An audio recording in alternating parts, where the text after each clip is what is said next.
All right, welcome.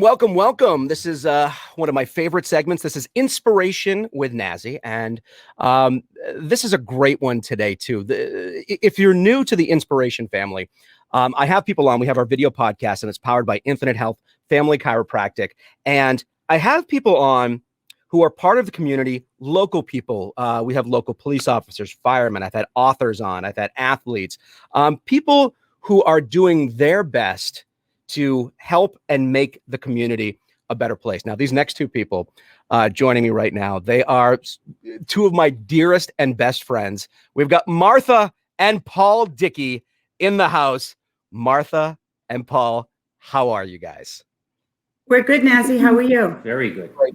And before we get going, I just want to let you know that Martha is the queen of Martha Gras. So if there's ever any question about who the true queen is, we all bow to Martha right there. You can just kind of wave to your loyal subjects if you'd like, Martha. You'd like to? That's right. That's right. I just had a birthday yesterday, in fact. Yes, so you turned 27, 28? What was it? 28 in tax. 28 plus that. Let me ask Paul. Now, how long have you guys been married?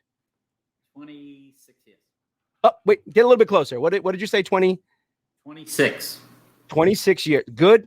Martha, he answered it very quickly. Very precisely. I've got to say, for those that know Martha, you look freaking amazing. So let me go to the man sitting next to you. Your thoughts on how amazing your wife looks, and Paul, choose your words carefully. She don't look like the same person. She doesn't. She don't. She don't believe me when I say that, but she really and truly don't look like the same person she did a year ago. And clearly she don't look like the same person she did 3 or 4 years ago. And every time I bring it up to her, she says, "Oh, I haven't changed that much." I'm like, "Yes, you have." I would walk right by her on the street if I didn't know. All right. So you know what? So this is Inspiration with Nazzy tonight. So you're inspiring me twofolds over tonight, Martha. And to kind of echo what Paul just said, the thing that you have changed, your smile is bigger. I don't know if have you noticed that, Paul? Have you noticed that her smile is a little brighter? Yes, I have. Yes. So, well, one of us, she's the happy one all the time. So she's always looking for the next bright thing. And no matter what you say or what you do, she's always happy. She is. So she really is. Very nice. She's a wonderful person. She really is. We love you, Martha. And we'll get into the other reason you inspire me in just a few moments. But tell everybody what you're doing to feel so good right now. What have you been doing to make yourself look so amazing? Sure. First of all, thank both of you very much. So I was turning 57 last year, and I just had an epiphany that I wasn't happy, where I was with weight and my activity levels and things like that. And so very quietly, I started Weight Watchers. I just downloaded the app and started using it on my phone. Never said a word for the first 3 months, and just started to lose some weight. And then about 6 months into that, I joined boot camp and started exercising. So literally just, eating healthier and exercise. And if you're not following Martha on like Facebook and Insta, you're missing out, because she posts like pictures of her running. And I mean, I'm afraid she's going to run like 20 miles and like keep going. You know what I'm saying, Paul? Oh, yes. Yeah. Yeah. It's true. Well, you look amazing. True. And you can tell you feel amazing, because your energy is coming out of you, and it's contagious. So yeah, she gets up at 4:45 in the morning and goes to boot camp. I'm like, wow. Wait a minute. There's a 4:45 in the morning now? I didn't know. Well, yes, that was your time. That used to be your time. I took it over. I'm just not on the air. No, listen, by 4:45 in the morning, when I did the morning show, I was already done with everything, waiting for the show to start at 5:30. Exactly. All right, so I want to get into the scholarship, and this is the real reason you're here, and really, you have turned something unimaginable for a parent into hope and love for other parents. You have taken your message, your mission to the top. You've had a seat with the governor. You have had legislation signed because of your mission. And I want to start from the beginning. I want to talk about my good friend, Mr. Jason Dickey, and he's your son. And he was always glowing just as much as you. When he worked at Market Basket in Concord, and every time I went into Market Basket and he was stocking shelves, or even if he was mopping or sweeping a floor, you could tell he loved what he did and he had passion with what he did. And I didn't find out until years later that every message I gave him, he actually passed on to you. Every single time. I did. Every single time, Nazzy. Yep. I would say, hey, say hello to your mom and dad. And that was the end of it. And he did. He really did. He did, with a big smile on his face. I saw Nazzy today, Mom, and he said to say hi every single time. I love him. So tell us, take the story from there and tell us what happens from there. Sure. So as you said, Jason did have that $1 million smile. What we didn't know back in September of 2017 was that Jason was fighting some demons, and he took his life. We lost Jason to suicide on September 14th in 2017, and he was just 19 years old. He was just about a month shy of turning 20. And as you said, Nazzy, you've been with us every step of the way. And, it was life-changing. It was life-shattering. Yeah. And, your first inclination is to just put your head under the pillows and not come up for air. And we had the good fortune, as tragic as it was, to meet some people in the community, starting with folks from the Concord Monitor, the governor's office, some state legislators that just reached out to us in our pain and supported us and, said, what can we do to help? And we decided to share Jason's story. And we haven't stopped since then. It's amazing. Paul, if you want to jump in the story from there and just let us know how you got that seat with the governor, not just once, but multiple times. And you were even part of his reelection campaign. Right. Merrimack Valley, and I think the whole state there was a lot of kids taking their lives, and something had to be done. And I think we were very vocal on just how to not stop it, but the signs and stuff. And I think the governor heard it, and he is just one amazing individual. We got to know him personally, and I can't say enough about him. I think he's done a great job. And with the bill and stuff being passed, and schools now have to train their teachers and staff on exactly what to look for. And that's him. I mean, that was him. I mean, he didn't have to do nothing. He could have sat back and let it all happen, and he didn't. And he took charge. And of course, we're in a pandemic right now. That's kind of taken over. But I think when we come out of this, there'll be more stuff going forward to help kids, because it's all about the kids. And we don't want anybody, to be in the same predicament we're in, because it's not a very good predicament. No, I don't. Now I want to back up a moment. You mentioned we're going to start teaching our teachers to recognize the signs. Were there any signs with Jason? And somebody watching right now who maybe has a child or a teenager, what are some of the signs that we should be looking for as parents or as friends or as administrators or anybody? What are some of the signs? Sure. That's a great question. In hindsight, you see the signs sometimes, right? And with Jason, that was the case. I think if you had a crystal ball and I could share with parents that don't necessarily see the signs, it's simple things. It's a change in appetite. It's a change in mood. With Jason, it was even a change in dress. You knew him and you even shared your experiences with him at the store, and he was always put together. and, just little subtle things that he wasn't so put together the last couple of weeks. And I think that was when he was really struggling and probably coming to terms with his decision. So I just encourage, to your point, parents, friends, brothers, sisters, the administrators at school, just keep an eye on children like that. If a child says to you, I'm going home for the weekend and I'm just not feeling, 100%, or, even says point blank that they're going to take their life, the misconception is that people think talking about suicide causes suicide, and it doesn't.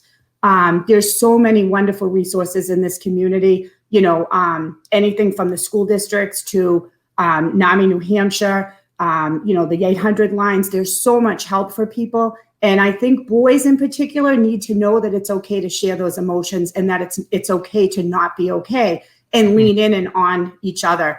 And Jason's school district, Jason was already graduated high school. His school district was phenomenal in terms of how they supported us as well, because they knew him and he was only a graduate for 1 year at the time. And I wondered, hey, if these guys had been trained even more than they were, would Jason have reached out to them that morning in our absence? I was traveling, Paul was at work. You just don't know. And there's always the what ifs. But I think more importantly is just, keeping an eye out and just keeping conversation going. And that's what we try to do.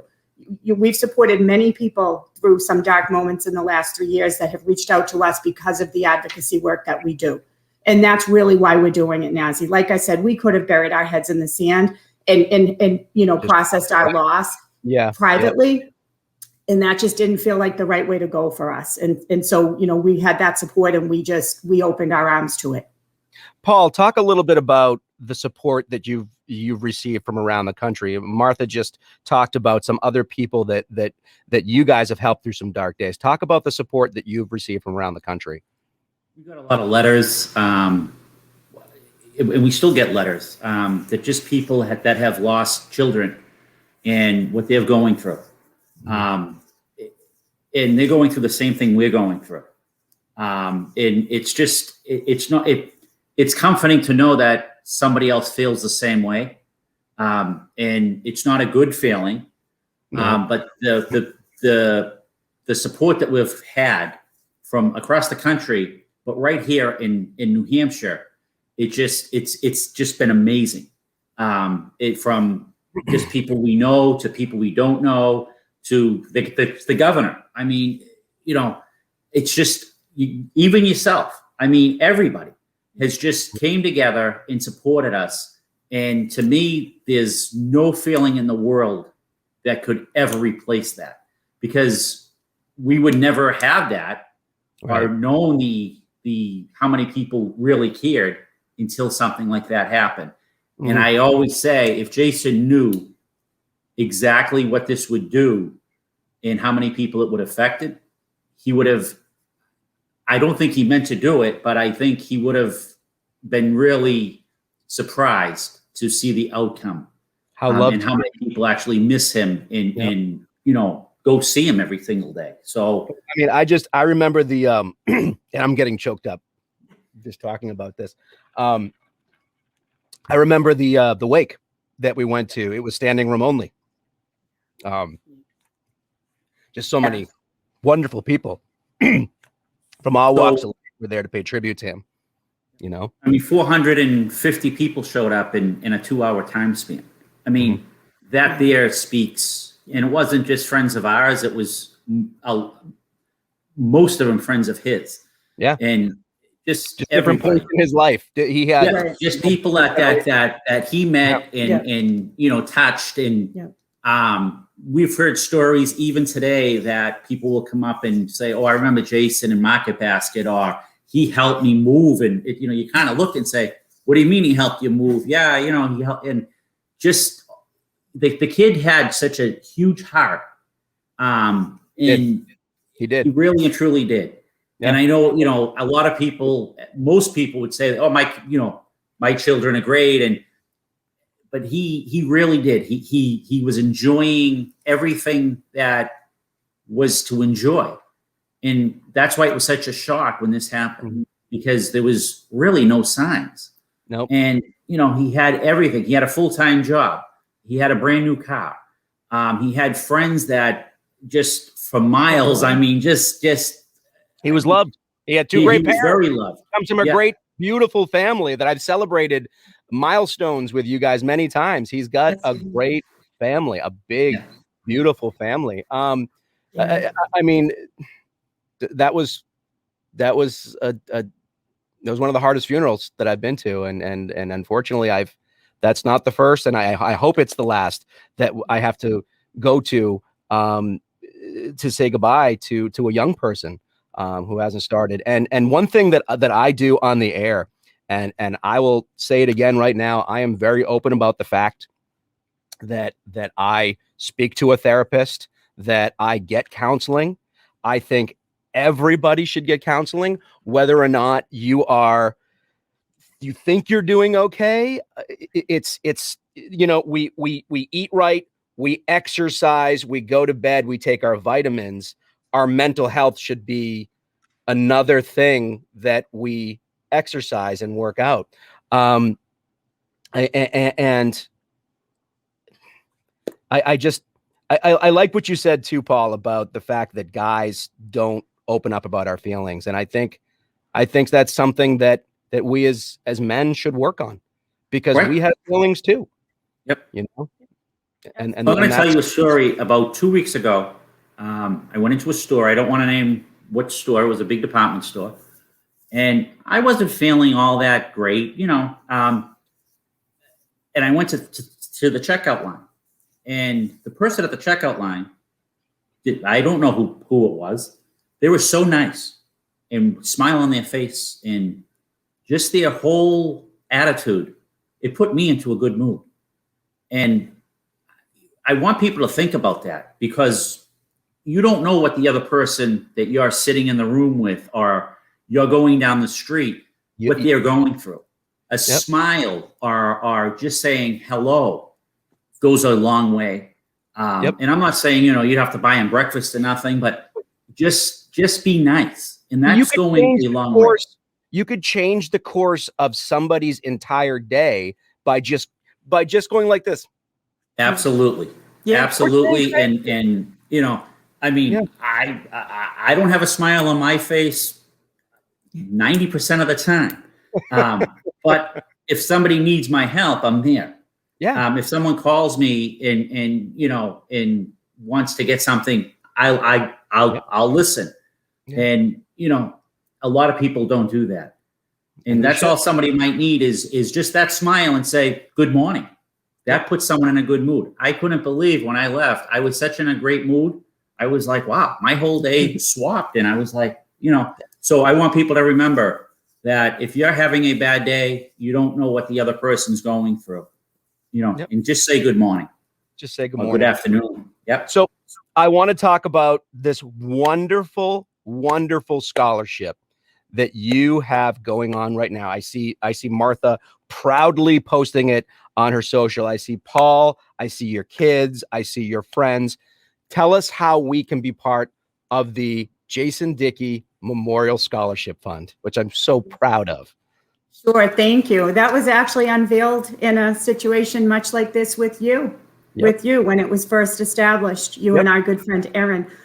So we do have a scholarship fund, as Nazzy said, the Jason Dickey Memorial Scholarship Fund over at Merrimack Valley High School. And it's awarded annually to a graduating senior. And that senior fills out an application. And it's the only request that we have is that they're studying in the fields of criminal justice, law enforcement, mental health, or health and human services. And the reason for that is because we feel that that's fitting to how we lost Jason. And then that's also some fields that were important to him. And so we basically do all the fundraising ourselves. We do Facebook fundraising. We do raffles. We're going to have an event as soon as things get back to normal.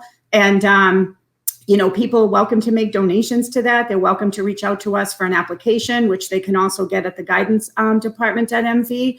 And, we'll tell anybody who wants to hear about it, because it gives, we wish it could be more, but annually one student gets that scholarship, and it helps defray the cost of that first year of college for them. If we can, if by going through this experience, and the scholarship and everything we're doing right now, and even this video podcast we're doing right now, we can change the course of somebody's life and let them know that it's worth it, that you're worth it, and there is help, and there is light at the end of the tunnel, and you're loved and you're wanted. It means the world to me. Do you know what I mean? And essentially that's what you guys are doing right now, and I just want to say thank you. Thank you know, Thank you. You're one of those people, Nazzy. You've stayed with us every step of the way. And, you know, the one thing and the one thing I had wanted to say when Paul was talking about the governor was it wasn't just passing that bill that day and signing it and walking away. He stuck with us every step of the way. What can we do next? What else can we do to help? And that's what I think has really left the biggest impression on us, is that after the services were over and after, that first 2, 3, 4 weeks, nobody left us. Everybody has stayed every step of the way. And that's what I think has been the most overwhelming piece of all of this. So let me ask you this. A parent listening right now, maybe going through something similar, what piece of advice would you like to give them right now? Somebody who you can help. What advice? Yeah. Well, if anybody's listening, my phone is available. My social's available. Just listen and really pay attention to your children. It's not just, I have too much homework, or Susie doesn't want to hang out with me. It's so much deeper than that, right? It's really those deeper emotions that sometimes you just get caught up in the daily grind and you don't see it. Paying attention, literally, that's the best and only advice. And then, we have so many services that kids can be connected to in Merrimack Valley, in the state. There's always somebody who wants to help. And I know sometimes that can feel frustrating and overwhelming, but there's help there, and just really leaning in and paying attention. Paul, what's the goal? What is the goal from everything that you guys are doing and all this advocating and the scholarships? What's the goal? I said it all along. If, from day one, if I don't want anybody to feel like we feel, it's just a feeling that I can't even describe. Every day, 24 hours a day, 7 days a week, I don't want anybody else to feel like this. So the goal is, if we can make a difference in save one person, to me, mission would be accomplished. But it's not one person. It's a lot of people out there that are feeling, that life is, I don't want to be here no more. And I'm the first one to say, I've been there. I'm there. I mean, and you have to look what you have. You have to look forward, look in the future, look till next week. Stuff will get better. And as Martha said, that if, look for the small signs, not the big signs. There's small little things that people do that you might say, well, they're not, they're thinking about something else right now. And it could be not just kids, but parents, grandparents. Anybody. It could be anyone. Yeah. And I've said it all along that with the school and the bill, it's this generation, the generation that's in school, we have to do something, because there's way too many kids around this country that are taking their lives. And if you look what they're taking their lives, no one should take their life, but if you look to see what they're taking their lives for, it can be stopped. And I'll do anything, and Martha will do anything to save someone. And that's the goal. Yep. One kid at a time. And if, we'll never know. We've had a person in the last year come up to us and say, thank you for everything you do. You saved my life. That to me was just, beautiful. There's no feeling in the world. But I don't want any parent or any, if a parent feels like this, I know a child will feel the same way. So I don't want anybody feeling like this. Yep. And it's until you go through it, it's just a bad situation. And that's why I'm doing this video tonight. I want to prevent parents and kids and everybody to go through it. And I just want to add to what you say. And I just want to break down that wall that men have to just be this strong, macho, masculine. It is okay to talk to people. It is okay to talk to your friends about your feelings. It is okay to say, hey, you know what? I'm not okay. I'm not okay. And it is okay to speak to a professional. If you don't like the professional that you're chatting with, find another professional. And one thing that I've noticed this year, because this is the year that I started therapy, there's a big waiting list. There's a big waiting list, which I think is a good thing. It's good and not good. It's good that people are reaching out, and I want to see more of that, because it's part of taking care of yourself. So I'm a big cheerleader, a big supporter of mental health.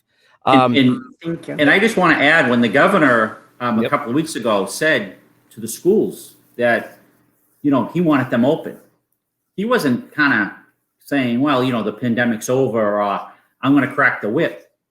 He sees firsthand through his people what the school closures has done. And he's realized that the kids have to go back to their friends. They have to go back to a sense of normalcy. We all do, but the kids especially. And, I've heard a lot of people say, he shouldn't have done that. I shouldn't have done this. He's doing everything that he's supposed to be doing. And he's looking out for your kids. So, I know there's a huge gap, you're going to send the kids back and they're not, the teachers aren't vaccinated, but that's why he did it, because he's looking out for the kids, the youth. Absolutely. Martha, Paul, I want to thank you guys. I'm sending you hugs. I'm sending you love. I'm sending you strength, because there's still a lot more education and fighting to do. and you've got my support. I'm on Team Dickey. And I know the governor's on Team Dickey. I'm going to post in the comments, I'm going to post a link to the Jason Dickey Scholarship Fund. And we're also going to post some information on where you can get help and speak to somebody. But you know what? One person at a time, guys. One person at a time. You know, and that's what you can do. And I thank you. I thank you for being here tonight. And hopefully we change some minds tonight. You know what I mean? Hope so. Thank you so much. Thank you for the opportunity. It means a lot to us. Thank you for inspiring. Thank you. Thank guys. you. Thank you.